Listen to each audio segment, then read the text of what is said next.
Hi, this is Heidi. Welcome back to My Reading Life, and I'm here today to film my December book haul. This is a very large book haul, of course, because of Christmas, and I just think it's very exciting that I received all these books as gifts over the month of December. First of all, I have to show you my new shirt that I got from my college roommate, and I love it so much. So yes, Ruth Bader Ginsburg is one of my personal heroes. So had to show that to you guys just because I love it so much. Okay, let's just get started because I have so many books to talk about today. So these first two books are from Patrice, the awesome buddy reader that we all know and love and commenter on all of our YouTube channels. And I am thrilled about these two books. The first one is a novel. This is James McBride's Song Yet Sung. I have never read any James McBride, so I am very happy to have a book of his now on my shelf to be read. And then the second one she sent me is a nonfiction. This is The Women Who Flew for Hitler, a true story of soaring ambition and searing rivalry by Clare, Mulley. And I really love these nonfiction books that have been coming out recently that delve into little-known historical moments where women were doing extraordinary things. And this one is particularly fascinating because it comes from the perspective of women who were working for the Nazis, which is not a perspective that I have ever read anything about. So very fascinated by this one. Okay, these next two books also came from my college roommate, and you will see a theme in the gifts she sent me. This collection of quotations, Feminism in 100 Quotes.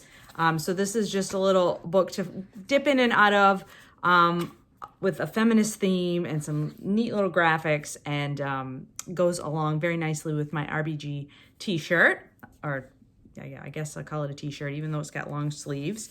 And then she also sent me this memoir, The Rumi Prescription by Meozzi.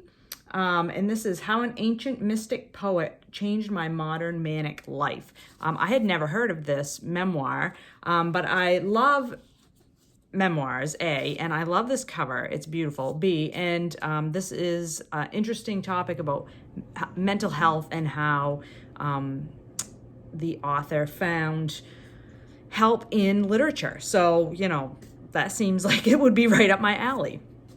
This next group of books was a gift from my daughter, and she did very well indeed in picking out some presents for me. This first one is a short little nonfiction called The Cost of Living by Deborah Levy. I first saw this book over on Kim's channel at Middle of the Book March, and it sounded fabulous. I've never read any Deborah Levy before, but this is, again, in the feminist theme of, what does it take for a woman in today's society to, be present in the world, and what impacts women today in the world, society-wise, work-wise, all that stuff, family-wise. And that's a topic, obviously, I find very compelling, and it's just a short little nonfiction, so looking forward to that one. And then I have an essay collection from my daughter. I love this cover. Oh my God, it's so beautiful. A Map is Only One Story, 20 Writers on Immigration, Family, and the Meaning of Home. This is edited by Nicole Chung and Merisah Demary. I think I saw this on one of Britta's videos about anticipated reads for one of the last months of 2020. And you guys know I love to read about immigration. That's a topic I'm very interested in. I love essay collections. So this one has a lot of writers that I want to read more by. Yeah, so I think this is gonna really be fabulous. What can I say other than that? Lots of topics I'm interested in, plus essay collections. That's a winner for me right there. And then again on my theme here, my own words, Ruth Bader Ginsburg. This is a collection of her writings and her court case opinions.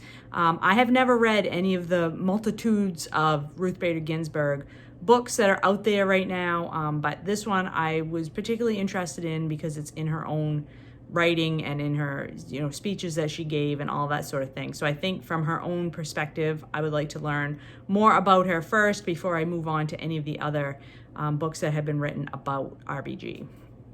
And then lastly, from my daughter, another nonfiction that is right up my alley. This is Fantasy Island, Colonialism, Exploitation, and the Betrayal of Puerto Rico by Ed Morales. This is a book that I have been very much interested in for a while, wanting to get to. I've been wanting to read more about Puerto Rico. That's an area, a theme of reading that I have been delving into in the last year. And our good friend Alba over at Seriella is always piquing my interest in all things Puerto Rico. And this is a book that I have also seen on a few other booktubers channels. And so I thought this would be a fabulous next read for me to learn more about Puerto Rico. Okay, and then my niece gave me a couple of books, one of which is a hiking guide to the local area, and I don't have that right with me right now. But she also gave me Settling Twice, Lessons from Then and Now by Deborah Joy Corey. This is a Maine author. This is a memoir about growing up in Maine and her family history in Maine. Her ancestors were originally, her grandparents, I think, or her parents. Her family originally came from New Brunswick, Canada, and then moved to Maine, and then grew up on the coast of Maine. And so it's like straddles a line of people who migrated to and from Canada and Maine, which is something that happens all the time where I live. There's a lot of cross-border connection between families in my area, and certainly in my own family as well. My paternal grandmother's family came from Canada and settled in a coastal town here nearby where I live for the purpose of work and all that sort of thing. And there was a lot of that sort of thing that happened, and even today continues to happen, although since 9/11 has become more difficult with new border controls and laws. But it's certainly a cultural phenomenon where I live, so I'm fascinated to read this that is going to be an exploration of family life and history from my local area. So excellent memoir to get stuck in there. Okay, I got to slide this pile of books over here. Sorry for the wiggly camera. Okay, and this next group of books is from my parents for Christmas. Also very excited about all of these. First of all, Hollowpox, The Hunt for Morgan Crow. This is book 3 in the series by Jessica Townsend, all about our main character Morgan Crow, who in the first book gets taken out of her life where she is mistreated by her family and taken off to a magical school. So this is the third book in this series that details her adventures while attending this magical school. This is a middle grade fantasy series that I am very much enjoying. So I'm very happy to have that one. Another book on the theme of immigration. This is The Undocumented Americans by Karla Villaviecencio. I hope that's somewhere near right. And this was a National Book Award finalist. This is the author's account of being an undocumented America and DACA and all that sort of thing. It's, again, a slim little nonfiction book. I'm very interested to get to this one soon. I'm hoping I will be able to get to it, within the next couple of months, because I think it's very timely and, again, super interested in immigration stories. Next is a book I'll be reading in January with Patrice. This is The Evangelicals, The Struggle to Shape America by Frances Fitzgerald. This won the Pulitzer Prize some time ago, and it was also a National Book Award finalist and a National Book Critics Circle Award winner. Doris read this on her channel, I think last year or maybe the year before, and I have been more and more fascinated by this segment of the American population and the influence that they have, or this group has, on American politics particularly. So Patrice and I are going to tackle this one in January. It is a super chunker, and so it's going to require quite a bit of work to get through this one, but I have been wanting to pick this one up for a super long time, so I'm very thrilled to finally have a copy and to be getting started on this one starting tomorrow. Then another book that needs no introduction. This is Just Us by Claudia Rankine. this book has garnered tons of attention and praise, as well it should, I am sure. I read her book Citizen a few years ago. I actually listened to it on audiobook, and it was absolutely mind-blowingly gorgeous. I loved it. And so I am thrilled to actually have a physical copy of this one because it combines, essays, graphics, poetry. So it's a sort of a, not a one sort of format book. It is got a lot of different formats, and I'm just going to try to get another photography and just a multimedia type experience. This is, the subtitle is An American Conversation, and it's all about racial relations in the U.S. So everybody's heard of that book, so I probably don't need to go on about it any longer. The next book is a book by an author that I really have enjoyed two previous books by. This is If Then, How the Simulmatics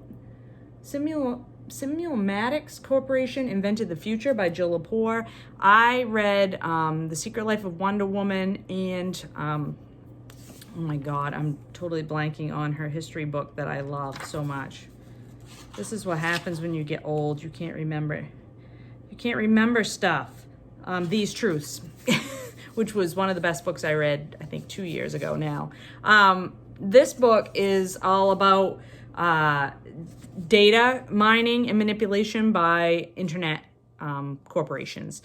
So like Cambridge Analytics and Facebook and Google and all these companies that are constantly collecting information from us online, and it's about how they use that information and how that process is shaping our world today.